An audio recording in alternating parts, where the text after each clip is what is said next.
What if everything you believed about life, about yourself, about God, about reality, was wrong?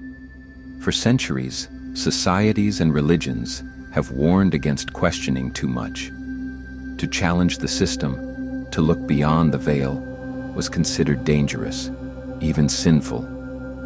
You were taught to follow, not to seek, to trust, not to doubt, because those who seek often find what they were never meant to see. And yet, something inside you is pulling, an unshakable whisper urging you forward. But with every step into the unknown, fear grips your heart.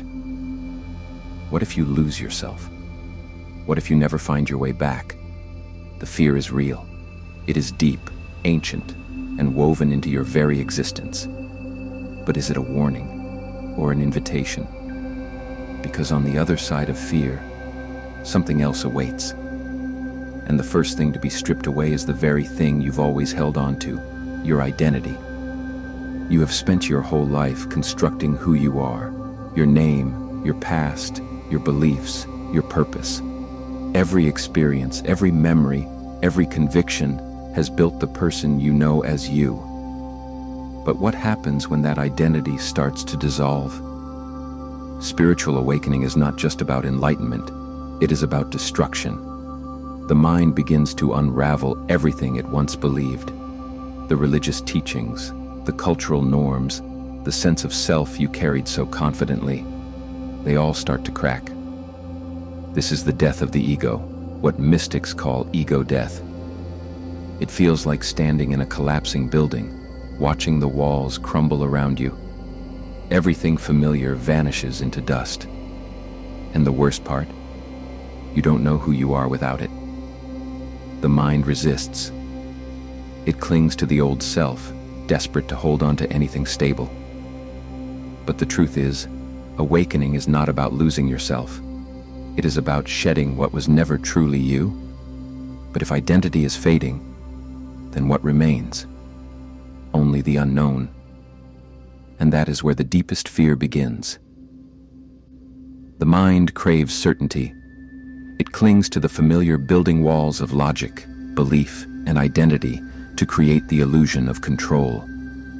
But awakening tears those walls down, and suddenly you are standing at the edge of something vast, something formless, the abyss of the unknown. This is where fear tightens its grip. The ego screams, desperate to hold on to anything to stop you from falling into the unknown. Because if you take that step, there is no turning back, and that terrifies you. Ancient mystics spoke of this moment as the void, the space between the old self and what comes next. It is the most terrifying place to be because it is empty. No answers, no guarantees, just the silent question, what happens if I let go? But this is the paradox of awakening. The only way forward is to fall. The only way to know what lies beyond the edge is to step off it. But even if you take that leap, another fear lurks in the shadows. Who is guiding you, and can you trust them? The fear of being misled. The spiritual path is not just filled with seekers, it is also filled with those who claim to have the answers. Throughout history, self-proclaimed prophets, gurus, and teachers have risen to power, not to awaken others, but to control them. Some promise enlightenment, but demand submission. Others speak of love and liberation, yet bind their followers in chains of obedience and fear. This is why so many hesitate to walk this path. What if I am being deceived? What if I put my trust in the wrong hands? Religions have been corrupted. Ancient wisdom has been rewritten to serve power, not truth. Even in modern spirituality, false guides lure seekers with beautiful words, only to lead them into darkness. It is like wandering through a vast desert at night, where distant lights flicker on the horizon. Some of them lead to water, some of them lead to mirages, and the only way to know which is to walk toward them. So how do you navigate this path safely? The answer lies in surrender. But that too is terrifying. because to surrender, you must release control. Control is an illusion the mind refuses to let go of. It builds structures, routines, and beliefs to create a false sense of security. But the spiritual path demands something the ego cannot tolerate: surrender. To surrender is to release the grip, to step into the unknown without guarantees. It is trusting a force beyond logic, beyond reason, and this terrifies the mind, because it means admitting, I am not in control. This is why so many hesitate. The ego resists, clinging to its power. It whispers, if you let go, you will be lost. You will fall. You will disappear. But what if the opposite were true? What if, in surrendering, you don't lose yourself, you find yourself? Every great mystic speaks of this moment, the death of resistance, the collapse of the need to control. It is terrifying, yes, but it is also the gateway to true freedom. The fear of suffering. The truth is, awakening is painful. It is not soft whispers and gentle enlightenment. It is destruction before rebirth. Every part of you that was built on illusion must fall away. Attachments, beliefs, even your sense of self must dissolve. And this process is not comfortable. Mystics call this the dark night of the soul, a phase where everything feels lost, where God feels silent, where purpose seems meaningless, where every comfort is stripped away. It is the burning away of all that is false. And in the fire of this suffering, something purifies. Like gold being refined in the flames, the soul is tested. But suffering is not the end. It is the passageway. Those who endure it emerge lighter, freer, untouchable by the illusions that once bound them. The pain is real. The transformation is brutal. But what waits on the other side is beyond anything the mind can comprehend.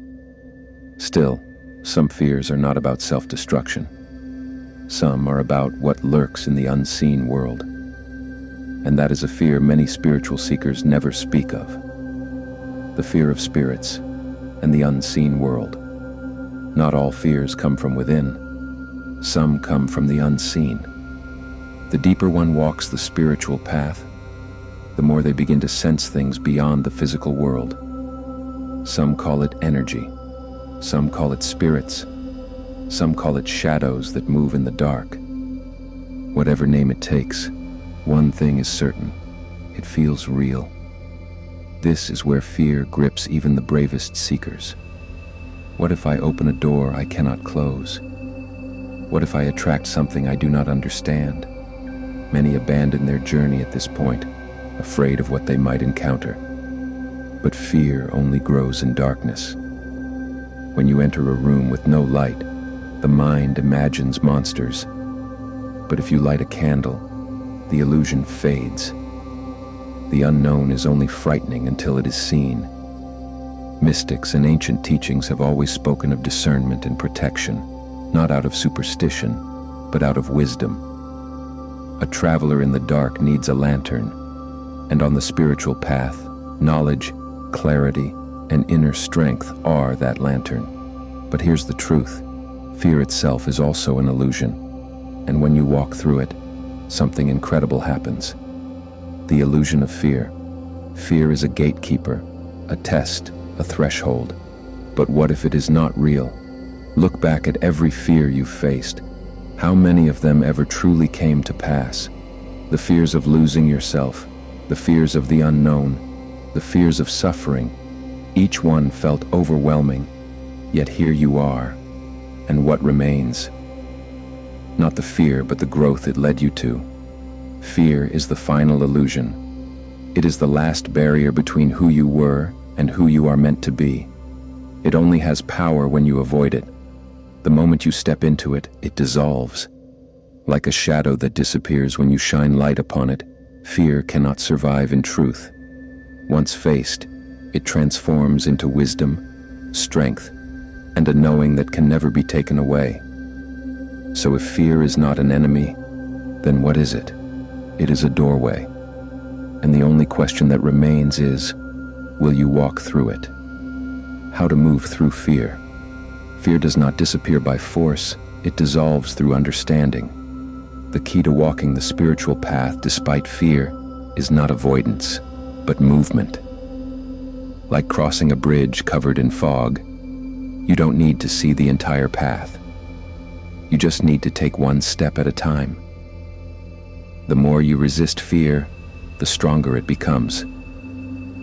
But something strange happens when you stop fighting it. When you allow yourself to feel it without running away, it starts to lose its grip. Fear only has power when it controls your actions. When you lean into it, when you recognize it as part of the journey, you begin to understand that it is not an enemy. It is a passageway. Clarity comes with time. The deeper you go, the more you begin to distinguish real danger from imagined limits. And the more you move through fear, the more you realize that the thing you were afraid of was never as powerful as you thought. You were always meant to go beyond it. And once you do, something within you changes forever. Fear arrives when you are on the edge of something profound. It is not a sign that you should turn back. It is a sign that you are close to transformation. Every great journey begins with fear. Every seeker has stood where you stand now, trembling at the threshold of the unknown. Some turn back, others step forward, and those who step forward, they never regret it, because beyond the fear, there is something greater than you can imagine. A version of yourself that is not weighed down by doubt, hesitation, or illusion. A version of yourself that is free. So the question is not whether fear will disappear. Fear will always whisper at the edges of growth. The real question is whether you will let it stop you. If fear is only a doorway, will you walk through it?